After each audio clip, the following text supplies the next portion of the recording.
Hey y'all, it's Megan. Welcome back to the channel. Glad y'all are here today. Come spend a little time with me today. I've got a busy day. I am overrun with milk right now, and what a good problem to have. So I'm going to be making more butter. I'm going to be making some ice cream, probably making some cheese that I showed all this a while back, but if I can squeeze all this in today's video, I'm going to.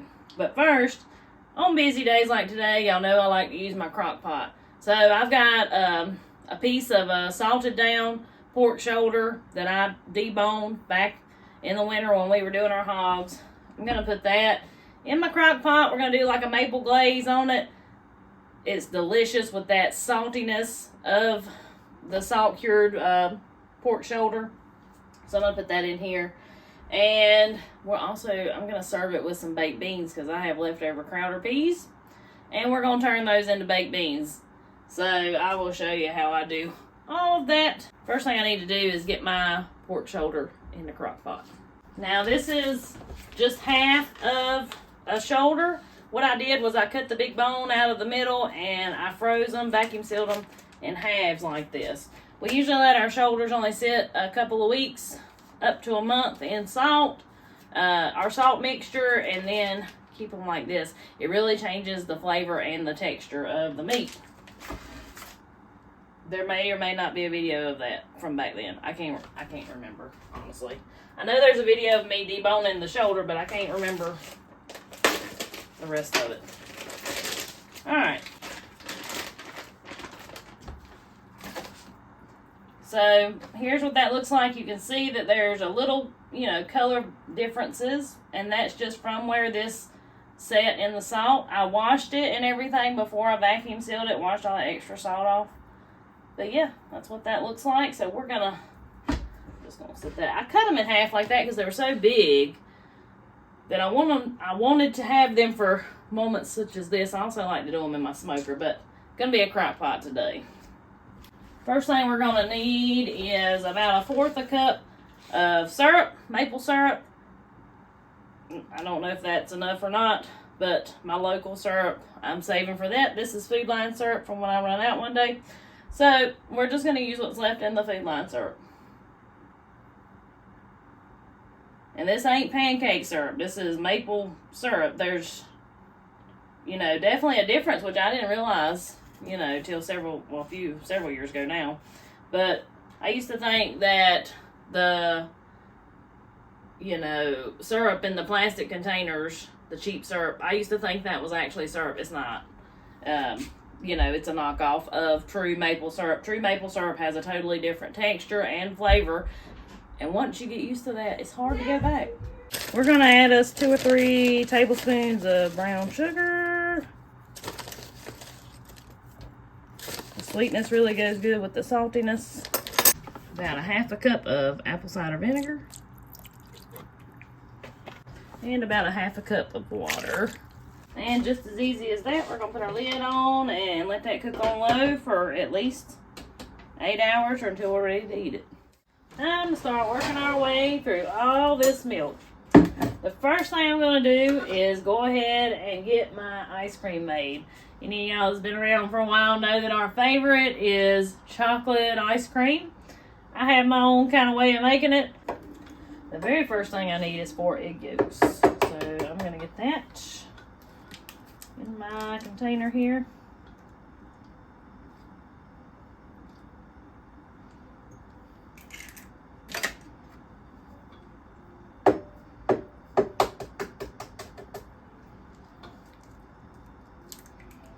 Now, I've made this recipe with less egg yolks on when, slim picking of eggs in the winter and spring and such. Early spring, and it turns out good. But these egg yolks, they really do help the texture of your ice cream.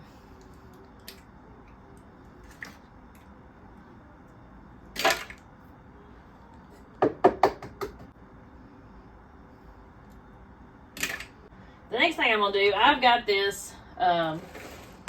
I've got an eye on my stove that turns the heat down super low. I'm going to melt some chocolate chips. This is going to be my chocolate for my ice cream. I accidentally discovered this, y'all. because I wanted ice cream one day and I did not have cocoa powder. And, you know, just sometimes you just need some chocolate ice cream in your life. So I was like, you know what? I will just melt my chocolate chips and I'll make my own chocolate.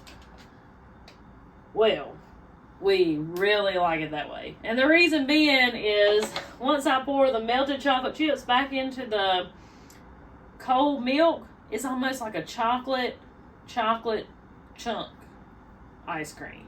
And it's fabulous. So now it's about the only way I make it. Alright, I've got a jar of milk here from yesterday. It is milk and cream. I hope the camera is picking up my cream line that comes all the way down to here. The reason being I waited a little bit, not on purpose, just life happens, to pour my milk when I got done milking yesterday. And, well, long story short, this was the first jar that I poured, and a lot of the cream had already rose, you know, to the top of the milk, of course. So, most of this jar is cream. This is perfect for our ice cream.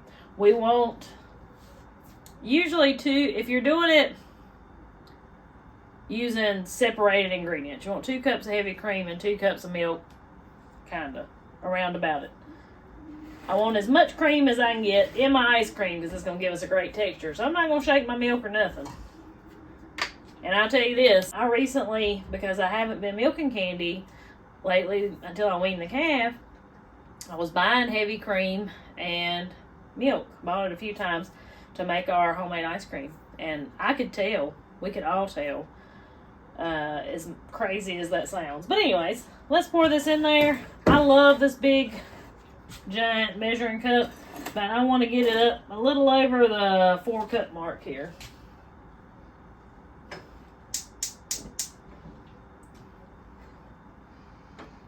But if I don't shake it, it's just going to be mostly cream. So there'll still be some milk mixed in there the way that raw milk works. But beautiful. Now what I'm going to do is I'm going to pour just a little into my chocolate chips just to make them where they don't set up too hard, and it makes it just a little easier to pour. I mean, it don't really have to be in there. It makes it easier to pour. There's that. Now we need 3/4 a cup of sugar.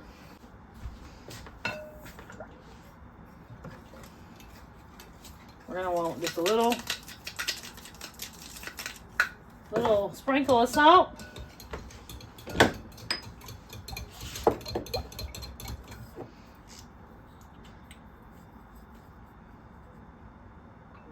Some vanilla.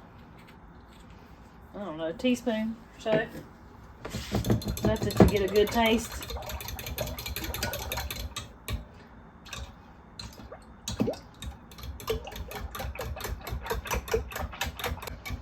Let's get all this mixed in together while my little chocolate chips is over there melting.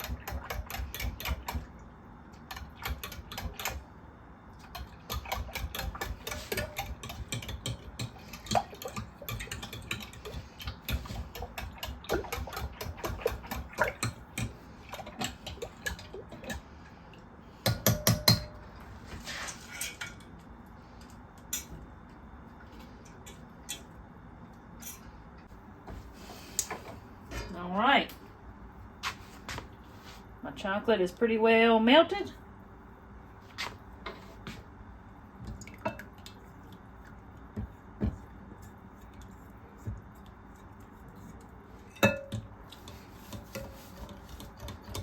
Alright, we're ready to get this in our ice cream maker.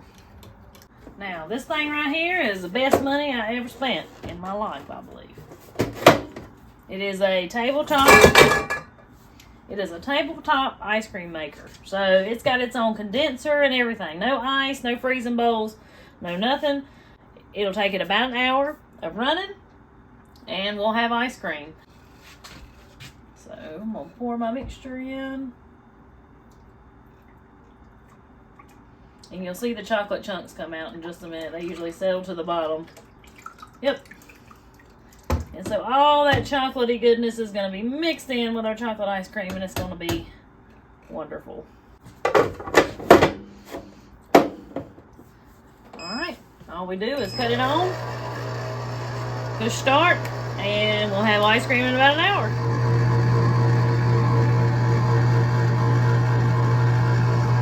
Well, next on the list, and I'm sorry y'all, you're gonna have to hear this thing in the background. But next thing on the list is I'm gonna make some butter.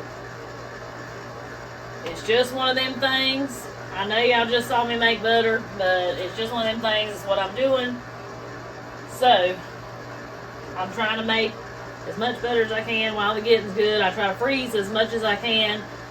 That way, I just take advantage of it while it's here. It's the same as canning a million tomatoes when you have a million tomatoes coming in the garden if you have room for it. You can all those so you can have them to last as long as possible. The same goes for butter with me. Butter freezes excellent. Alright, it's time to scrape some cream. So, like I just showed you for the ice cream, except for the butter, I'm just scraping that cream off the top. Raw cow's milk, it naturally separates. It's not homogenized or anything like that. This is straight from the cow. And see how thick that is? Candy is a butter cow.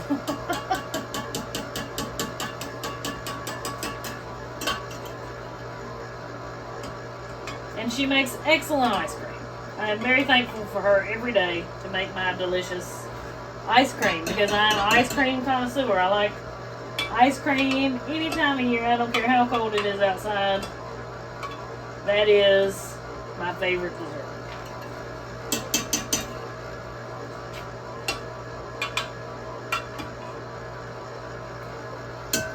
Our cheese we're going to make, we can make it with skim milk, so I'm going to save this milk for our cheese we're going to make here in just a minute. There's no use to even put those up.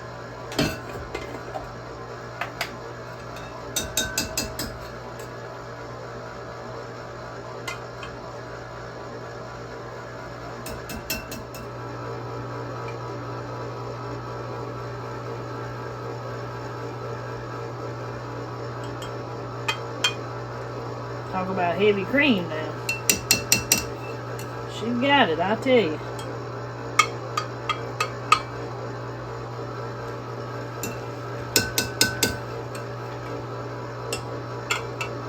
And this looks like it's going to turn out to be maybe the perfect amount for one cake of butter. Alright, we've got our cream scraped for the most part. So now we're going to get to our cheese making.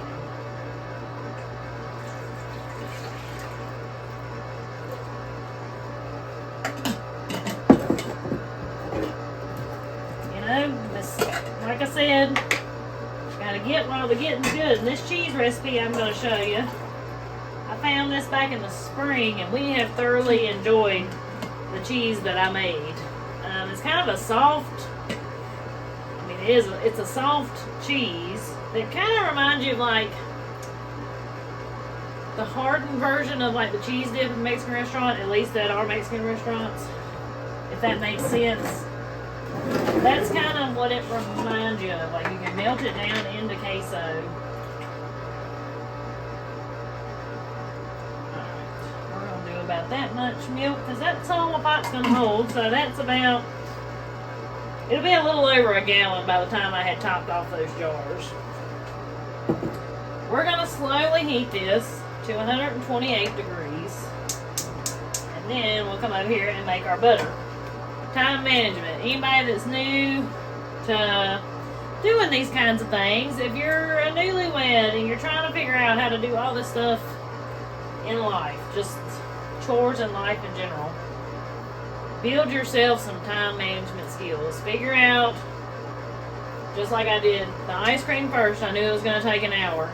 I went ahead and scraped the cream from the milk because I needed the skimmed milk for the cheese that's going to have to slowly heat up. Now while the cheese is heating up, the butter will be making.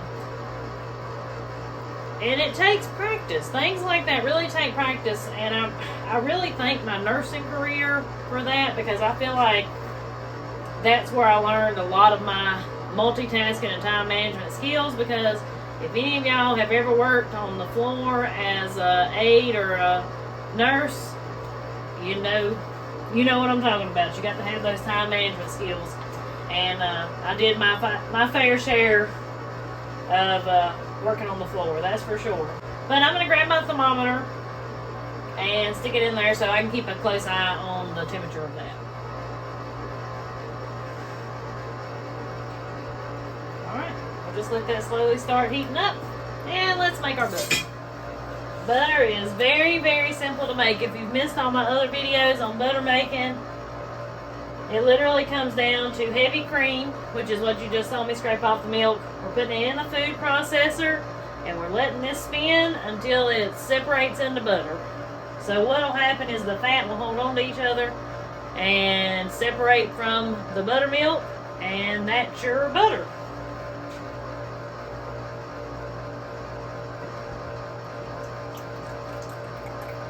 But if you let your cream warm up a little bit, you'll get butter a little quicker.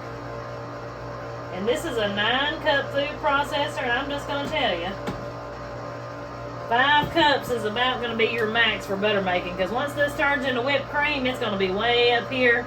Like, this actually may be a little too full, but I'm a risk taker, and I'm not taking out just a little bit for that. So hopefully it'll be alright. I do it on the puree method on my food processor.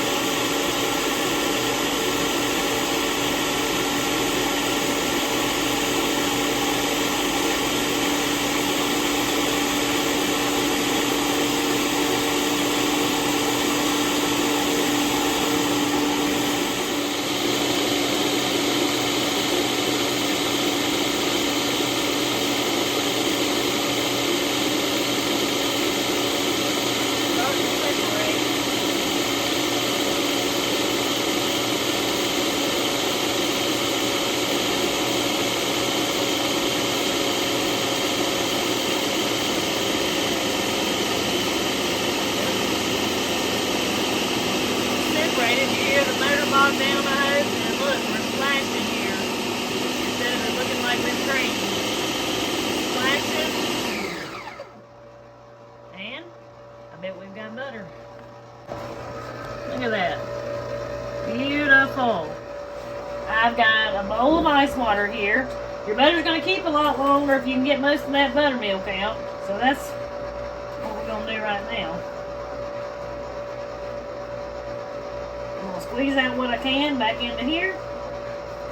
Put this in my ice water to set up a little bit, because if I just leave it sitting out here at room temperature, it's going to start melting in a hurry.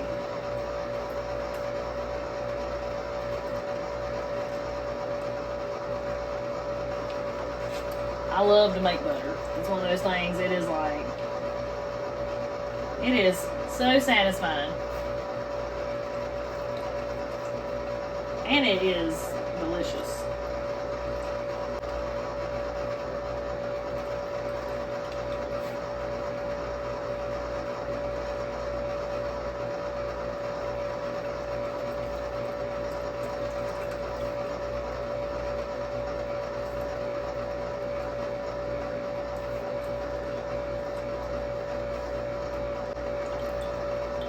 Y'all look there. What a hunk of butter I got out of that. Ain't that awesome? Alright, I'm gonna let that sit there for a minute. So what's left here is just buttermilk. It's not cultured buttermilk, it's just buttermilk. But it's still excellent. It gives your biscuits, pancakes, things like that. It gives it an excellent flavor. So I usually save some buttermilk. The rest, the pigs, they sure enjoy it too. See, and this is one thing I love about my digital thermometer. I recently got that back in the spring instead of the one you have to like look over and read. Because now I can just glance over there and be like, okay, my milk, I'm good. Because the one thing you don't want to do when you're making cheese is get your milk too hot. I do like to rinse it under the cold running sink water to knead out as much of that buttermilk as I can.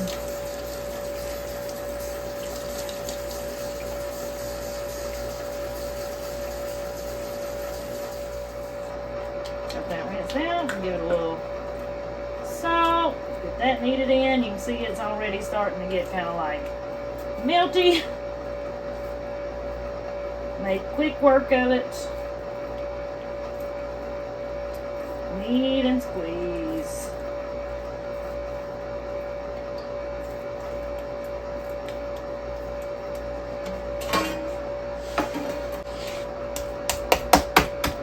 Take your anger out on it. That kind of helps force some of that buttermilk out as well. Then you can shape it with your hands, or if you want to use a butter mold, you can. I have an old antique wooden butter mold, but I have it set up just for looks nowadays. I just do my butter like this. It sits in my freezer a little better, you know what I mean? Like I make it kind of flat and rectangular. It does, it sits in my freezer a little better. Boy, now that's a cake of butter right there. Alright, gotta give my milk a stir here. I'm gonna sit this in the fridge. I'll sit it in the refrigerator overnight, wrap it in wax paper, and stick it in the freezer. So I'm gonna pull this off the heat. I've already cut it off, but I'm gonna pull that off so it don't warm up anymore. And I'm gonna pour in a cup of white vinegar.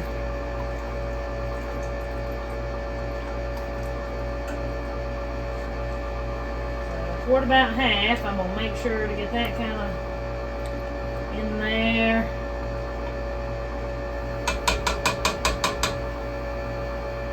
And we'll pour it in.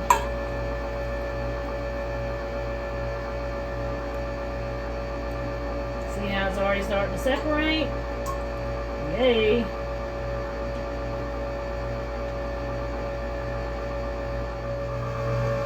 Look at that wonderful separation. You can tell that it's pretty well separated because of that clear color for the most part. You can see the cheese there, or what's going to be the cheese. This is separating into curds and whey. And that is awesome. So you can do one of two things here, depending on how big of a hurry you're in. You can cover this and let it sit for up to an hour, or we can go ahead and start working this out. I'm going to wash a few dishes, and then we'll come back and work our cheese. Our ice cream is almost done. Looking good. So for the cheese, I'm going to dump out this whey, and then we're going to squeeze our cheese. The whey is excellent to put out on the garden, to feed the pigs, to cook with, all of the above. Keep it for any of those things. Now with clean hands, I've got a nice hunk of curds here. They've cooled off a little bit. I'm going to kind of work them like this. And I'm going to squeeze out most of that whey. Ain't it crazy what you can do with some milk and vinegar? You can make a mess, that's what you can do. You see that?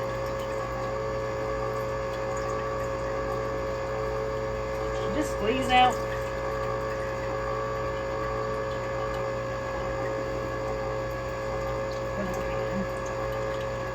Now I'm going to dump this in my bucket. Now back into my empty pot, because I dumped out what I squeezed out. I dumped it out. We want this to be in small-ish kind of pieces.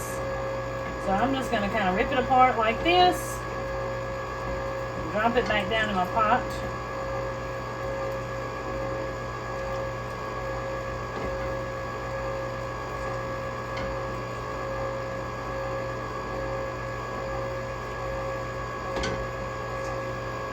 We have thoroughly enjoyed this cheese.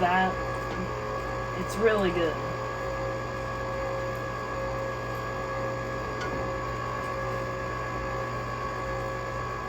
think that is smallish pieces. I'm gonna add in a heaping tablespoon of baking soda, some salt,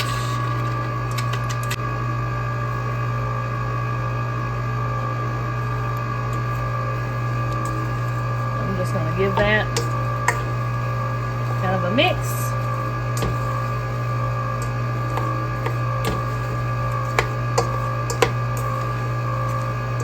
Now, we can let that sit for a few minutes. And that's going to be perfect timing because my ice cream is all but done. You're going to hear it beep in just a second.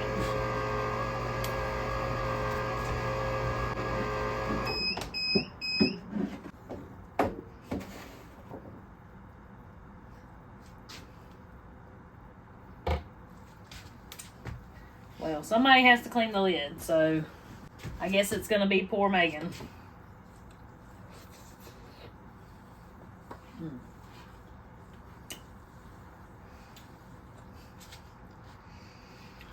Golly.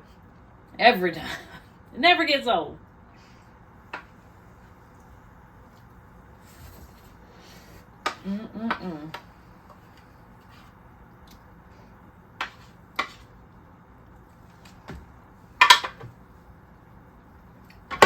Goodness gracious. Alright, I'm going to get this scooped out into my little ice cream container here.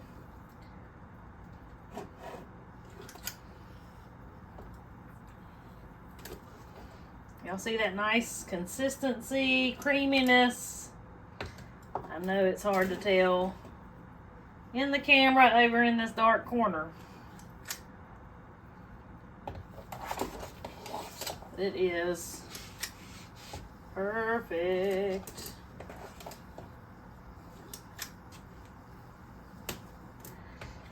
And the thing is, between me, Andy, and the kids, I could make this ice cream, this much ice cream, about every day. And it would probably get gone. Maybe we would eventually get tired of it. I don't know. Because I'm going to tell you, I use this thing right here. Now, I'm not saying we don't occasionally go to the local ice cream place and get us some ice cream too. I ain't putting that down either, because, like I said, your girl is a ice cream connoisseur. I gotta get my other container. I really like these little containers I found on Amazon. They got these silicone lids and thick plastic.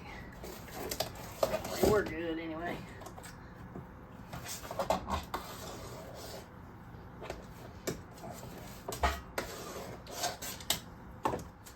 Well, I'll wash this bowl. Now to the cheese.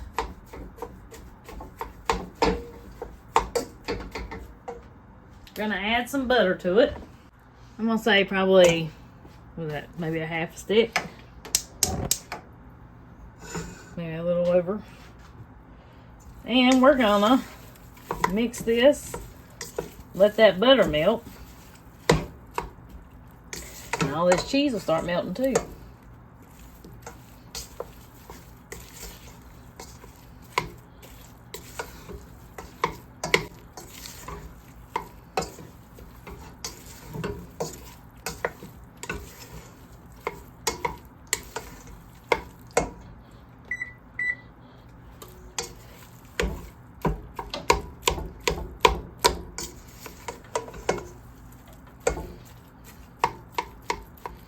Add just a little bit of milk in there. Just enough to give us a nice queso texture once the cheese gets melted.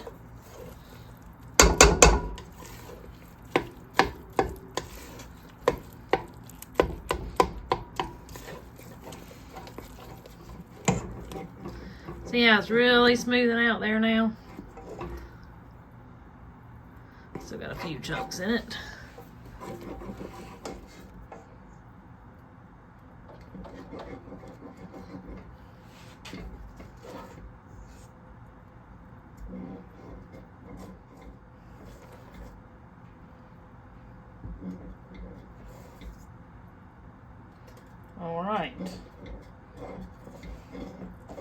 That is smooth enough for me. So now what I do is I usually pour it into just a plain bread pan.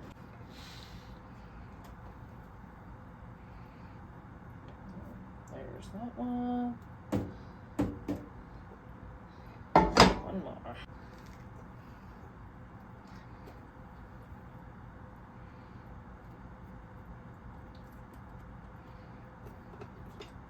We're gonna have 2 nice cakes of cheese. So this will go in the fridge. It'll set up as a soft-ish block of cheese. And what I'll do is I'll slice it just like you would a piece of bread with some, about that thick. Wrap them up and stick them in the freezer.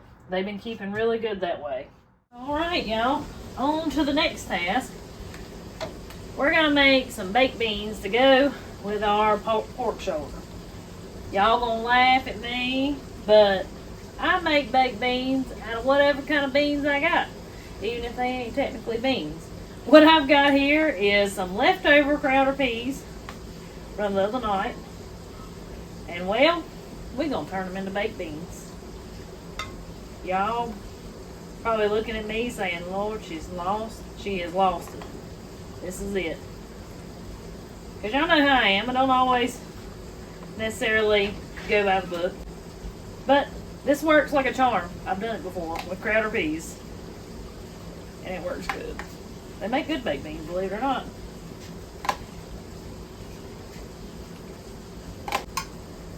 So I guess maybe we call these baked peas. Maybe. Alright, there's that. I'm going to cut me up some hot dogs and put in it here. Usually I use red hot dogs because, well, we're in North Carolina and that's what we eat. At least in my little corner of North Carolina. But I don't have any right now. So, unfortunately, brown hot dogs it is. No, these hot dogs are good too.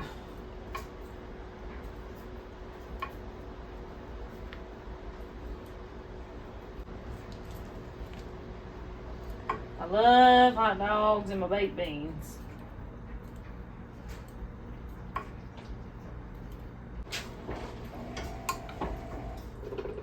Cut up a little bit of one of these black beauty peppers and put in there.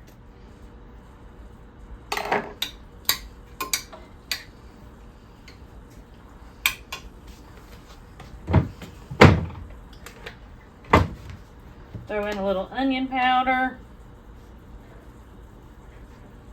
That's probably more than a little, wasn't it? A little sprinkle of paprika, because why not? We're going to throw in some brown sugar. Little wash your sister sauce, makes everything better. A splash of apple cider vinegar. A half a cup of water. Get all that combined.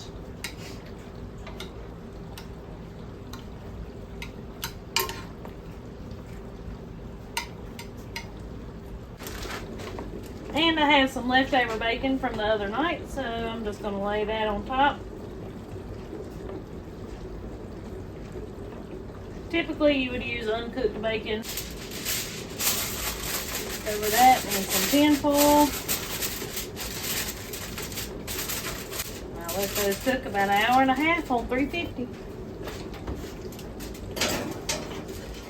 Alright, so everything is done. Andy went and picked us some fresh corn when he got home from down at the creek garden.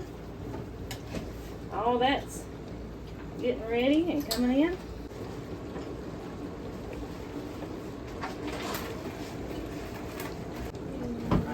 Got my baked beans out.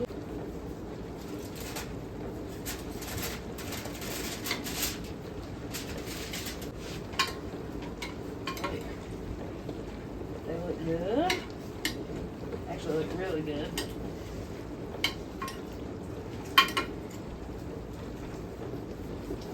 Ready to eat? Yeah, it all smells good. So we'll just cut that.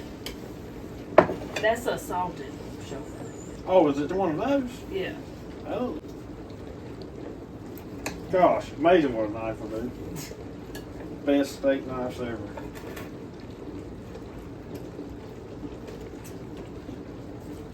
I have been a game master. They have been. Let me get that plate. That'll be good. I think so. Thought it'd be something different. Fresh corn, it ain't nothing like fresh corn.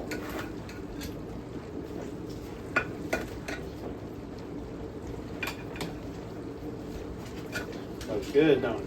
I think so.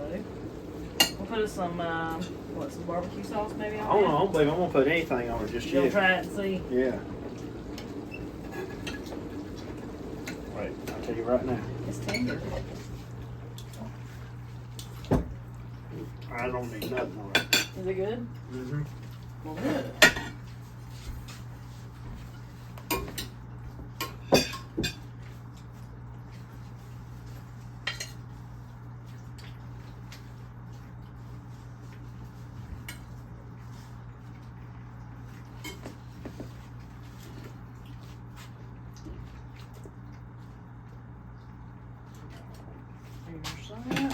I'll show you all my cheese real quick. I'll be slicing it soon. It's already set up and gotten pretty firm, so we'll be ready to cut that in a minute. But anyways, guys, it's been an extremely busy day. I appreciate y'all spending some time with me. Hope y'all enjoyed today's video. Hope you might have learned a little something. And anyways, we'll see you on the next one. Have a good one. Have a good one.